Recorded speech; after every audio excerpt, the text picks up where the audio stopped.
You're watching the Movie Dawgs. We bark about the movies and nothing but the movies.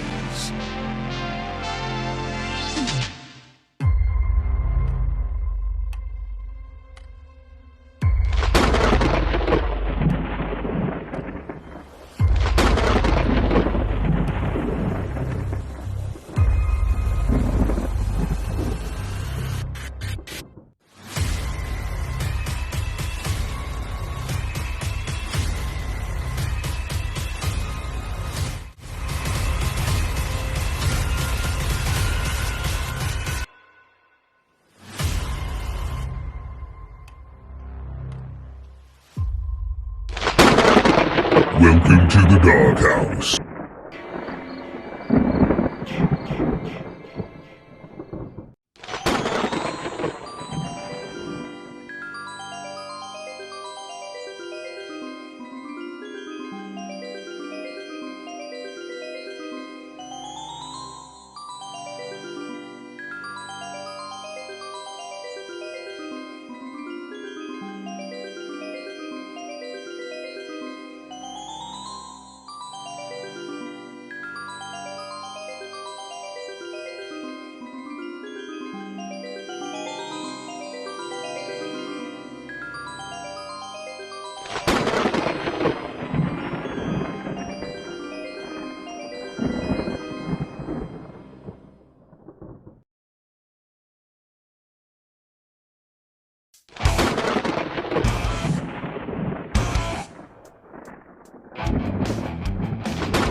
Weekends are a good time to escape to the woods. Unless the weekend begins with Friday the 13th. Because 13 is an unlucky number. But out here, so are 1 through 12. Because these are Jason's woods. And nobody leaves them alive. Friday the 13th, Part 3, in 3D. Jason, you can't fight him.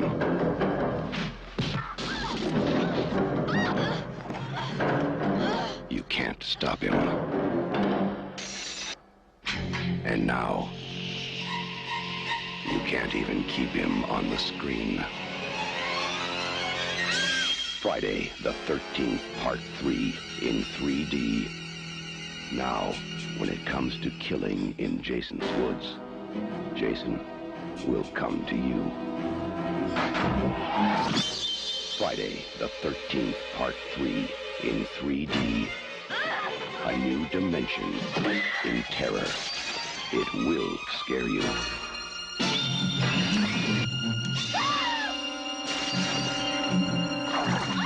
Count on it.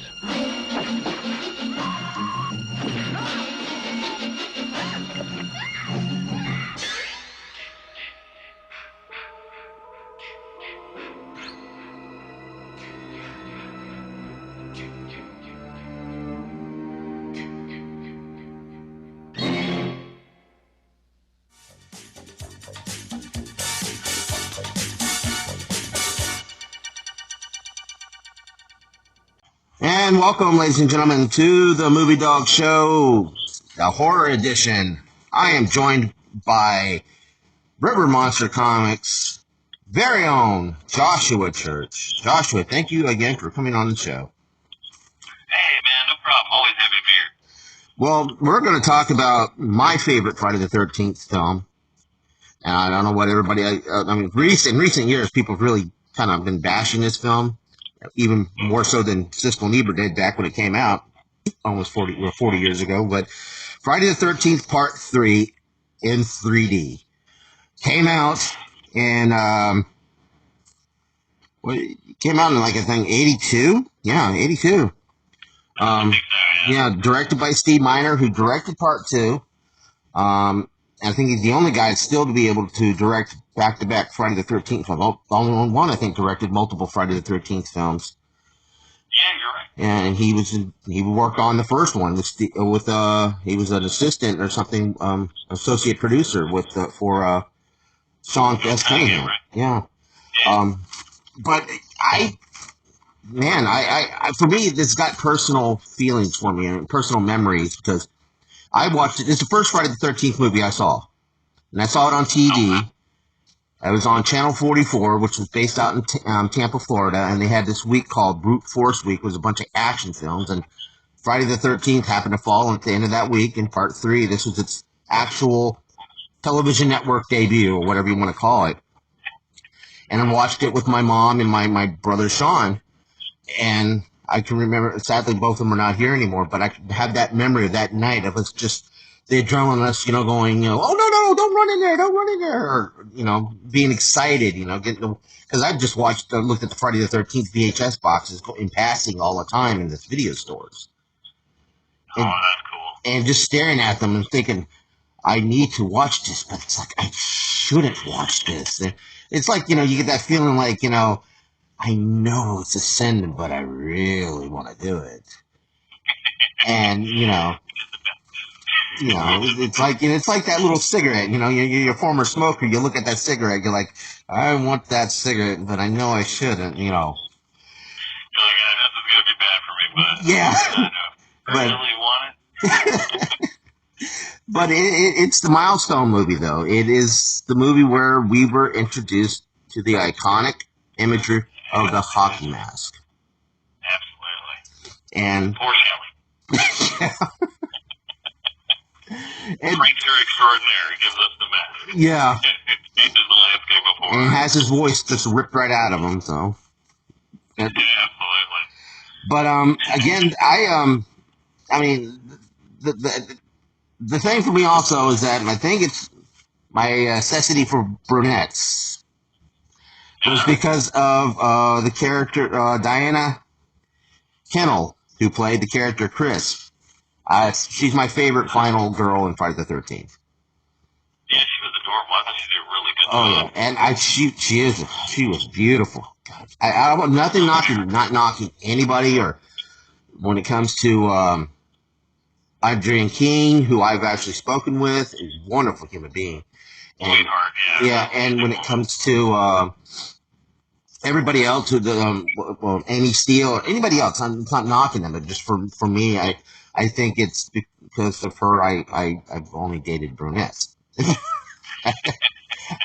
thought she did a good job of portraying the vulnerability. Oh, yes. And playing a character. You go, oh man, she's been through so much. She's Yeah. traumatized, but she did what good final girls typically do, which is to turn around at the end and kind of overcome that and get past it and survive. And I thought she did a really good job. Yeah, really underrated. And not to spoil, I'm going to spoil the ending of this, but at the end, she is broken, completely broken, which you've never seen.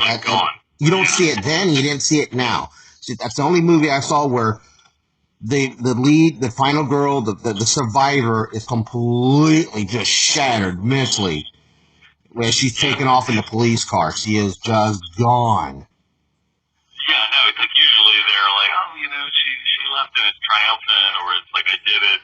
And then this, it's just, no, she's just like, I'm bonkers crazy now. Yeah, because just like, they didn't really execute the backstory well, because we'll get into that when it comes to the story and the performances. But, you know, her character was already broken to be cracked to begin with and everything. And by the end of this film, you know, because of Jason, we find out, you know, that's a connection there. But yeah, she is just completely shattered. And that's one of the things that stuck out to me as a kid was that performance at the end of that film. But, Yeah.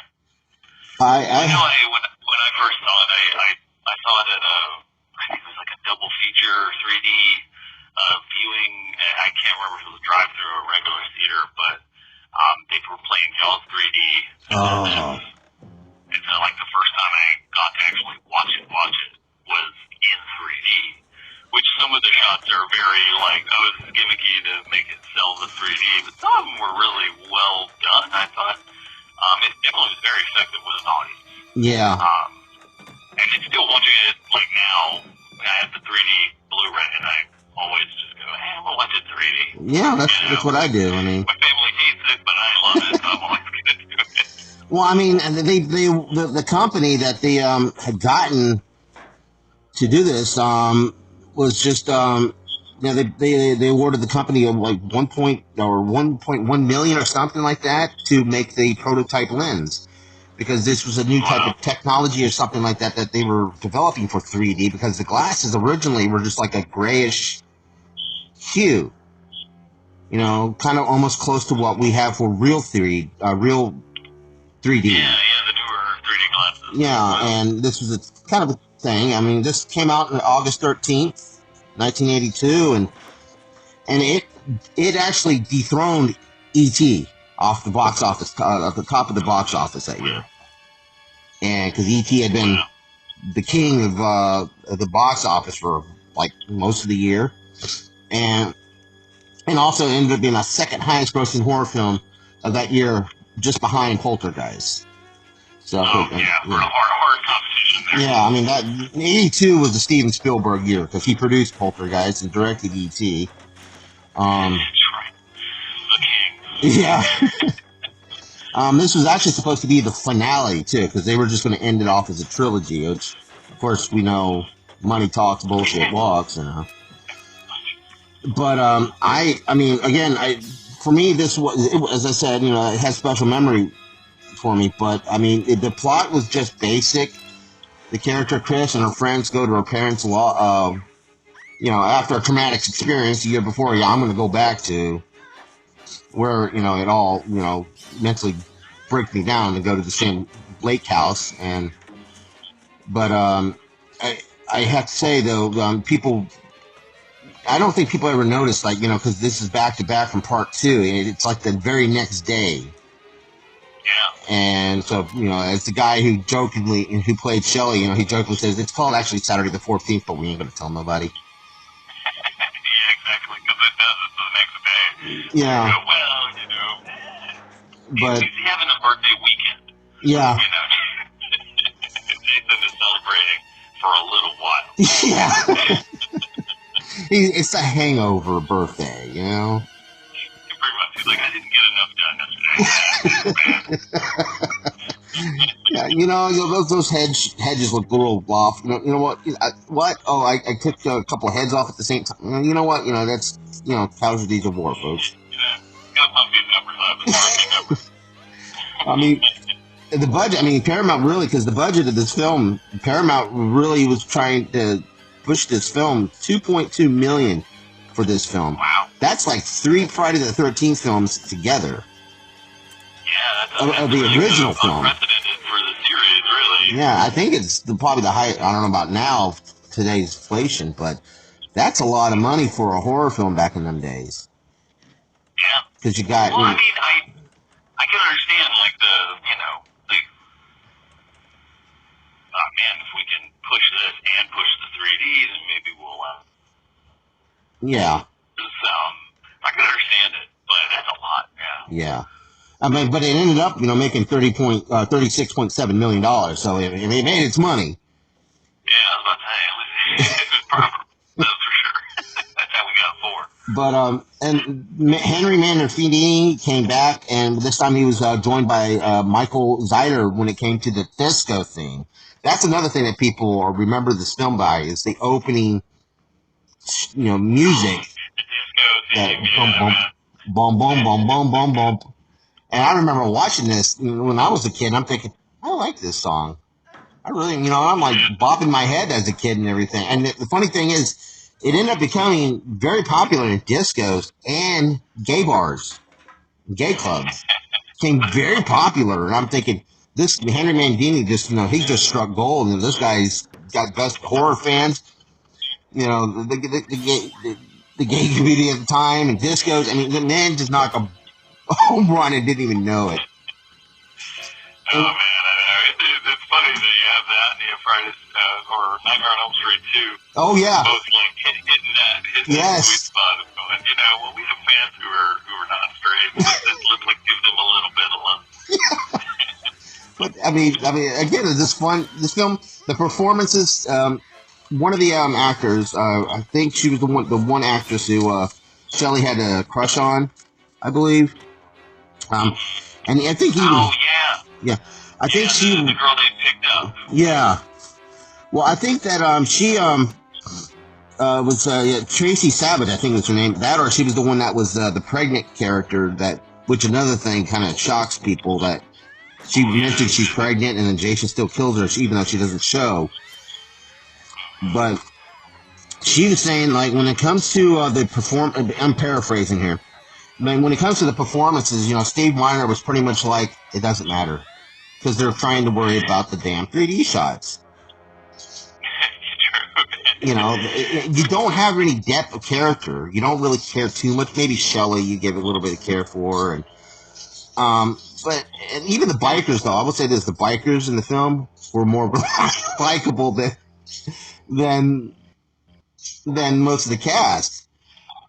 Sadly. Yeah. Outside of the gas station scene, it's like, other than that, you're kind of like, well, they're just trying to survive. I mean, you got a Tommy Chong ripoff. Yeah, exactly. The stoner couple, I love them. Yeah. They're ridiculous.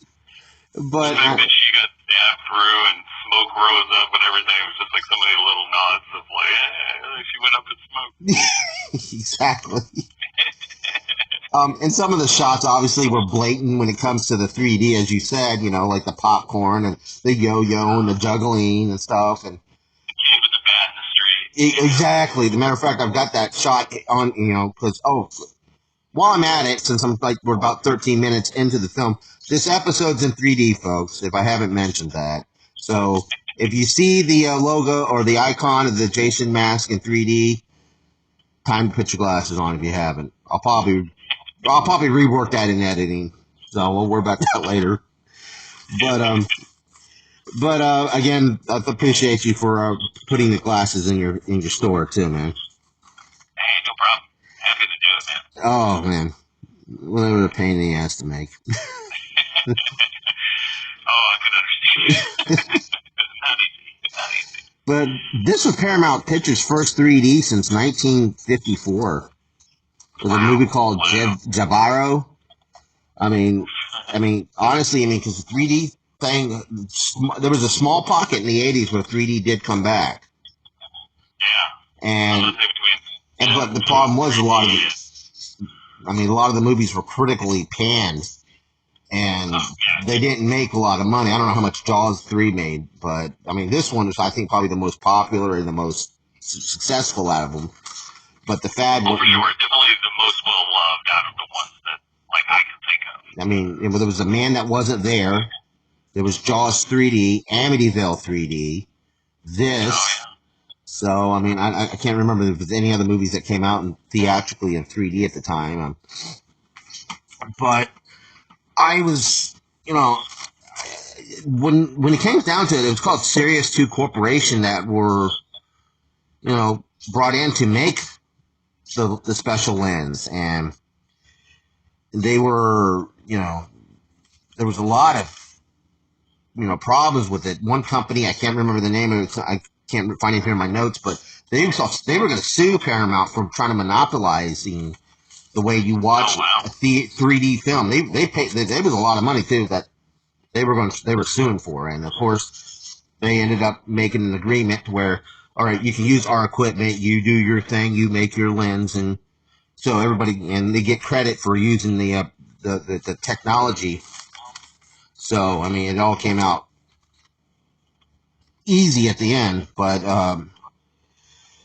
when it comes right down to it, we said what was the most important thing about this movie? You look past the 3D, it was because of the mask. Oh yeah, absolutely. And honestly, on a side note, I think Richard Brooker, who played Jason, yes, R.I.P., great legend, but yes. I thought he did such a phenomenal job of like the movements, the iconic outline of him. Like to this day, if I think of the iconic look for Jason, it's Richard Brooker. Yes. The only one who comes close is maybe Part 7, with Kane Hodder. I'm blanking out the name, Kane Hodder. Yeah. Who's amazing, but for me, if I think of classic Jason, that's the Jason I think of. Yeah. Brooker did such an amazing job. It was more done as a stalker, like how I guess a sociopath would now take it, and yeah. I mean, it's very again, like the prototype, like Michael Myers, a little bit more of that kind of creeping and kind of picking his moment. Not quite as run heavy or kind of brute as he was in Part 2 with the Sackhead Jason. Just being intimidating. That one shot when he came through the window and just kind of held the frame and leaned in, so good. Yeah. And that's I loved his performance. I mean, there were some really cool shots. The boyfriend that was upside down, walking around on his hands upside down, getting himself cut in half. That shot from down below where he looks up and sees Jason and Jason like hacks him. Yeah, and then of course Chris's boyfriend when he got his head squeezed and that eyeball pops out. Even though now you could totally back then you couldn't see the wire. Yeah. But they can see the wire now. Yeah, damn high definition. The high definition just ruined all those old horror movies and so these great gags. But to get back to the mask, it was the decision to dress him was during the lighting. They were testing out things, lighting, and the idea of putting on a Red Wings hockey mask was done by Martin Sadoff. He was the lighting, set manager, I believe, or something like that. And they were lighting, and Steve Miner absolutely loved it, and decided to, by way of using vacuum foam. I mean, you know more about this because you're amazing when it comes to making hockey masks. As a matter of fact, that's when I first met you. It was several years ago, or maybe 10 years ago now, at Ocala Comic Con, and you were selling the masks. Oh yeah, back when I used to take blanks and turn them into Part 3s or 4s or 5s. I mean, I was always, because I wanted to buy one. I mean, I was just mesmerized. As a matter of fact, I interviewed you while you're on your shop that day. Right. And so I mean, so you've been on this channel forever, man. It's weird to think about it. Like been years. Well, yeah, we were bought. I don't think we bought. I think we still had very little facial hair too, and now we. Back then when the chin foliage was at 10%. Yeah, and the belt line was less snug. This is true. So, oh God, I need to get my ass exercising again. We became vintage. You know what? I'm going to use that. I'm going to say when somebody tells me, "Hey, you're old," I'm like, "No, I'm vintage." Exactly.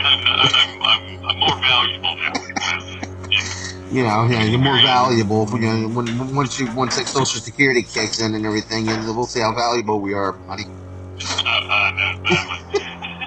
But again, the credit goes to Martin Sadoff, and Doug White, and another gentleman, Terry Billiard, for the creation of the mask, because they're the ones that added to the other two gentlemen added more to the designs and redefine the concept of the mask. And those three guys right there, and the decision of Steve Miner to say, yes, we're going to put that mask on him, because it accentuates his the sinister side of Jason. Because really Jason. It did take so many people for years. Like there were a million people trying to take credit or claim that they were the ones that made the decision. It was such a point of distinction for so long of trying to go no, it's this guy, that guy was crazy. Yeah, I mean, really, you get right down to it. It was Martin Sadoff who has the initial credible idea of just, hey, let's put this on, let's see what it looks like. He was a Red Wings fan, and we're not going to fault him on that. You think it's just like every medium that's a collaborative medium. Yeah. Guy comes up with an idea, guy says, hey, I like this, and then multiple people jump on, and then when you're thinking back and trying to remember, everybody goes, I thought of it right, or did you think of it? It's weird that, of course, it got money. Yeah.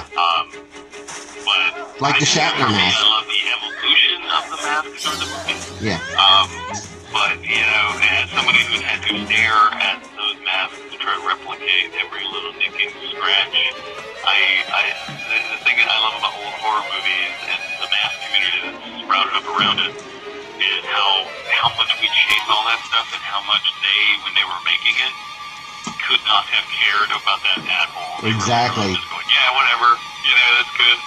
And then here we are sitting there going, oh, this little scratch, I'm going to make sure to etch that one in.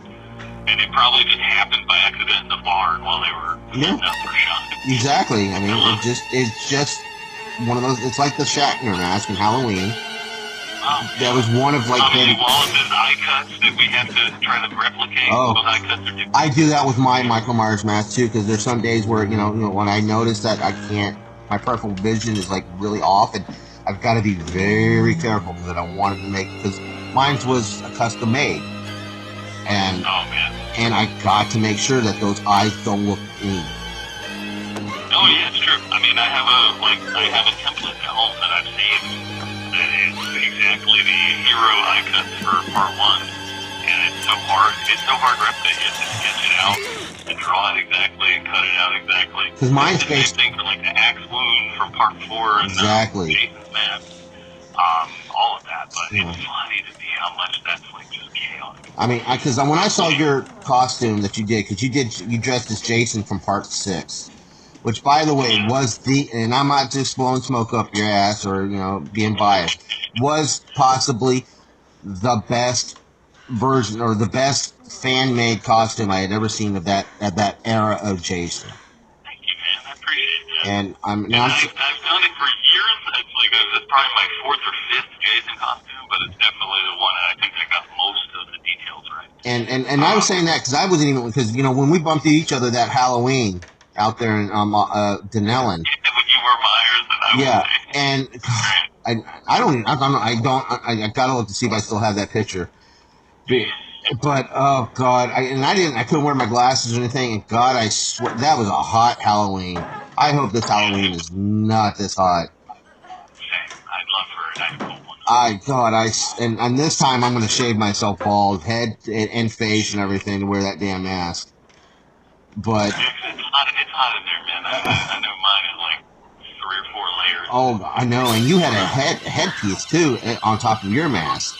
Yeah, latex mask and hockey mask, and then shirt, jacket. It's a whole bunch of stuff. I'm hoping for a frozen Halloween this year. Great. But again, folks, those who just check out his work. You've mastered that technique when it comes to that hockey mask. Thank you, man. I really got to get back into it. I'd love to get some more blanks and do some more of that. Oh God, I would love to have one for because I got a Jason mask, but it's like foam and it's really flexible. It's just flabby. Oh, yeah. And plus I need to get a new Freddy glove too, but because I do I don't know if you ever saw it on Facebook how I did my Halloween decoration and stuff. Oh yeah, I did. And then I always do my graveyard of dead franchises. So, but I want to say this though. I actually know the original concept for part 3 though. I want to say this real quick was they were going to bring Jenny back. And she was supposed to be, suffering from PSD, post-traumatic stress disorder. And then, she was able to kind of get over it as much as they can. They were either going to be in a mental hospital where Jason finds her or something, or she finds out Jason's alive, and then, or she's in college and then she walks into her dorm and finds Paul's dead body, his corpse laying there, and then she goes off and learns, self-defense and, has this final confrontation, but which I think they still can do, if you ask me. I mean, there's the way technology is in fan films. If anybody who's listening out there, there's a fan film to be made. Jenny's Revenge, okay, folks? But, and there we go. There's a gentleman named Peter Anthony. If you're listening, man, you are you and Jason Brooks are the best at fan films, man, brother. Get it done. But again, your final thoughts on part 3. I mean, we really get to the down to we've got to all the facts and figures, but your final thoughts, your absolute, what would you rate it? What would you recommend? And what is your final thoughts on one of my favorite films of Friday the 13th? I know for me, if I was doing a rating out of 5 for this one, I'd probably put it at a 4, 4.5, just because, to me, the two best Friday the 13th films is part 6 and this. Yes. And I like to keep it as my favorite human Jason and my favorite zombie Jason. Yeah. But the atmosphere of this movie, the characters, the kills are great. The 3D is a cool extra little bonus. But to me, it's just like the just amazing Jason in this. Mm-hmm. Hell, at the end with all the wind and the leaves flying everywhere and the music, that awesome, disco track that I still listen to every Halloween. Yep. It's such a good movie, and I know it gets hated on, but to me, it's such an underrated gem. Yes, I'm going to 100% agree with you. I'm giving it about a 4 paws, because for me, it says the personal memories that I have aside with it and everything, this just has that aura around it and everything. Maybe a cheesy bad movie, but it's still, it holds its own, and it has the props behind it and everything to say, hey, you may think we suck, but we made the money, and we're the movie that has the first time of the mask, and it's got those landmark moments that helps the film stand on its own. Yeah, for sure. But again, Josh, man, you should give your flowers to yourself, man. When it comes to your show, when it comes to your shop, man, where can we find you on social media? And tell us a little bit more about River Monster Comics and what you got planned out for the month of Halloween. Yeah, no problem, man. I appreciate that. We're River Monster Comics on Instagram and Facebook. We're a shop that sells comics and toys and all things spooky, like all year round. Halloween here all the time. But for our Halloween season is our anniversary. So it's our 3rd anniversary. We're going to have, of course, costume contests and candy for the kids and big, huge sales and all kinds of stuff. So definitely come check us out. If you are interested in any of my art or any of my, mask work or anything, you can check out Dark Artist 81 on Instagram, and that's where all my art lives. Contact me there for any information, but definitely come by the shop and say hi. All right, well, all that will be on the descriptions down below, folks. All his links and his. If you get to the Dunnellon area, it is one of the most. It's the destination to go to, because that and the Blue Gator, if just yeah, definitely. But I mean, as I said, I enjoy going there. My kids are always asking, and this is again the truth. Always asking when we're going down there, because Josh has fair prices, and if you got something to sell or trade and everything, Josh is fair about it. And I'm, I will preach to the heavens every time anybody asks, where's a good comic book store around here. Josh is the one place I tell them to go to. So, no, thank you again. I appreciate you coming on the show. I love having you on the show. Oh, anytime. Glad to be here. All right, man.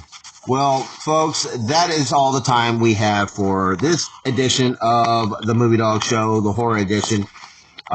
Be sure to check us out on all social medias. Be sure to also subscribe if you hadn't. Get us up to 1,000 subscribers, folks. Let's get that going. And like and share this video. Next episode, we're going to be talking about aliens. I'm going to more than likely be filming at the Perfect Spot Tattoo in Inverness. So check us out then. That'll be the next episode. Josh, thanks again. Bunches. You're welcome. I appreciate it, man. All right. All right, folks. That's it. Keep spooking. Thanks for watching. Keep on watching. Bye.